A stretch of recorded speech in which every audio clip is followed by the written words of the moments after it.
তো হ্যালো বন্ধুরা, আপনারা অনেকেই রিকোয়েস্ট করেছিলেন চাকরির পরীক্ষার প্রস্তুতির জন্য একটি রুটিন তৈরি করে দিতে।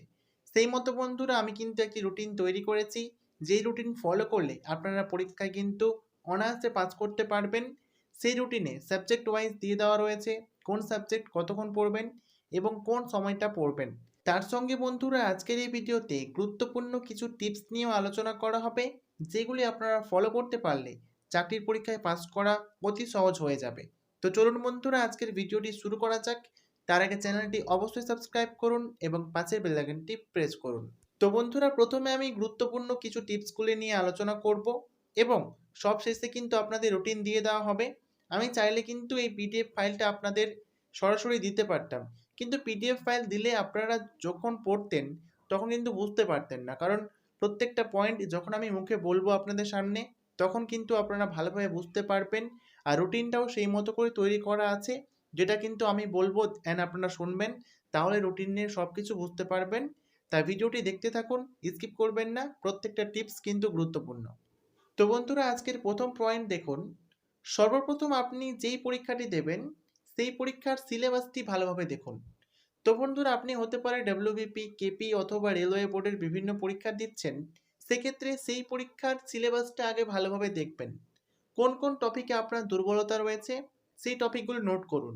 অর্থাৎ সিলেবাসটা দেখার পরে আপনার মনে হচ্ছে যে আমি এই টপিকে দুর্বল, সেক্ষেত্রে আপনারা সেই টপিকগুলি নোট করে রাখতে পারবেন।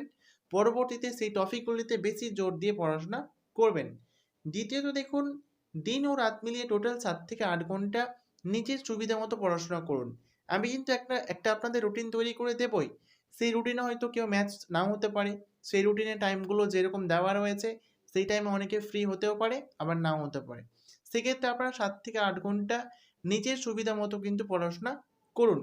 3 নম্বর দেখুন, আপনি যেই টপিকগুলিতে বেশি দুর্বল সেই টপিকগুলিতে বেশি সময় দেন। আমি যেমনটা 1 নম্বর পয়েন্টে বললাম, টপিকগুলো আপনি নোট করবেন। নোট করার পরে যেটাতে আপনার বেশি দুর্বল, অর্থাৎ যেটা বুঝতে অসুবিধা হচ্ছে সেটা আপনি প্রথমে সেগুলোতে বেশি সময় দেবেন। তারপরে যেগুলো আপনি পারছেন, যেগুলোতে অসুবিধা নেই, সেগুলো বারবার রিভাইজ দেবেন সময় পেলে। ওকে। এরপরে 4 নম্বর পয়েন্ট দেখুন, পড়ার সময় অযথা টেবিল ছেড়ে উঠবেন না। অর্থাৎ আপনি যেখানে বসে পড়াশোনা করবেন বারবার সেই জায়গা থেকে কিন্তু উঠে পড়বেন না। উঠলে কিন্তু আপনার পড়াশোনায় মনোযোগটা নষ্ট হয়ে যাবে।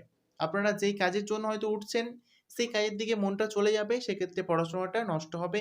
যতক্ষণ পড়বেন সেই পড়ার দিকে যেন মন থাকে, তাহলে কিন্তু আপনারা সাকসেস হতে পারবেন। এরপরে 5 নম্বর দেখুন, খুব সকাল সকাল ঘুম থেকে উঠে পড়াশোনা করার চেষ্টা করুন। এই সময় আপনার মস্তিষ্কের ধারণ ক্ষমতা সর্বোচ্চ থাকে। এই সময় যদি আপনারা পড়াশোনা করেন সেক্ষেত্রে আপনার মস্তিষ্কে আপনি যতটা পড়াশোনা ঢোকাতে পারবেন সেটাই কিন্তু ধরে রাখতে পারবে আপনার মস্তিষ্ক, কারণ সেই সময় আপনার মস্তিষ্কের ক্ষমতা সর্বোচ্চ থাকে, বেশি থাকে। এই সময় আপনার চারপাশ কোলাহল মুক্ত থাকে।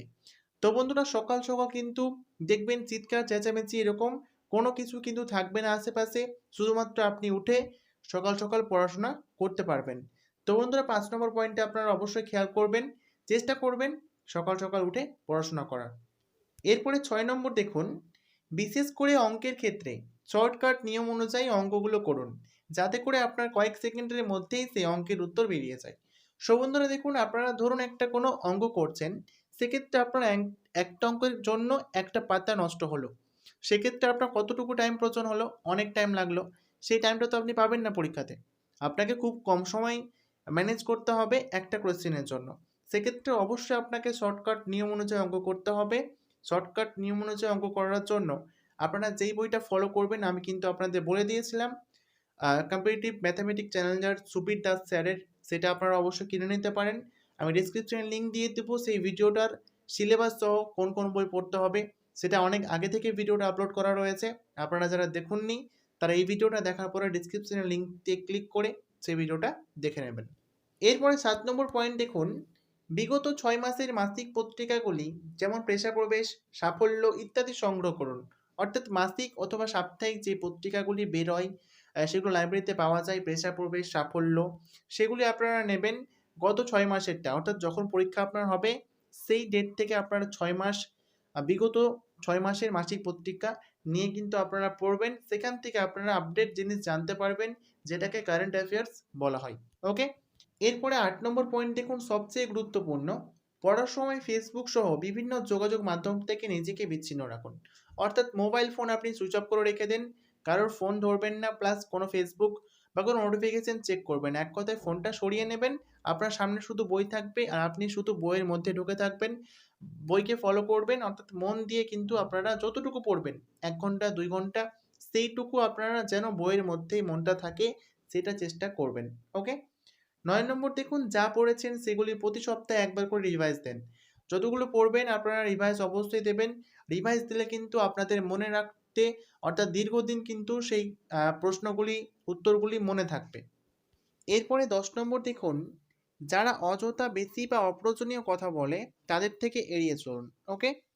সবশেষে বন্ধুরা, আপনারা পরীক্ষার আগে এই কয়েক মাস ভালোভাবে পড়াশোনা করতে পারলে নিশ্চিত কিন্তু পরীক্ষায় পাস করতে পারবেন। ওকে? তো ওপরের টিপসগুলি আপনারা অবশ্যই ফলো করবেন। ফলো করে চলতে পারলে অনেকটাই সহজ হয়ে যাবে আপনার চাকরির পরীক্ষায় পাস করা।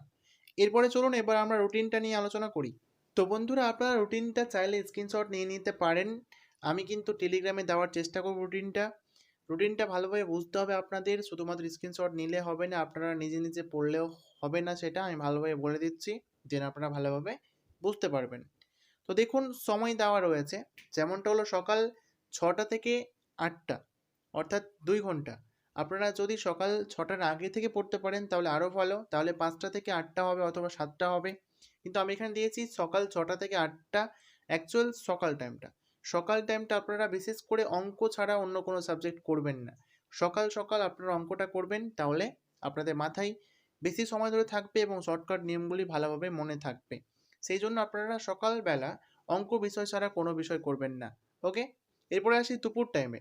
দুপুরে ১টা থেকে ৩টে আমি জাস্ট দিয়ে রেখেছি এখানে। অ্যাকচুয়ালভাবে যারা ওই টাইমটাতে না থাকতে পারবেন অথবা ফ্রি না থাকেন, সেক্ষেত্রে তারা ৩টে থেকে ৫টা পর্যন্ত করতে পারে, অথবা সেটা হয়তো ২টো থেকে ৫টা, অথবা ৪টা থেকে ৬টা, এরকম হতে পারে।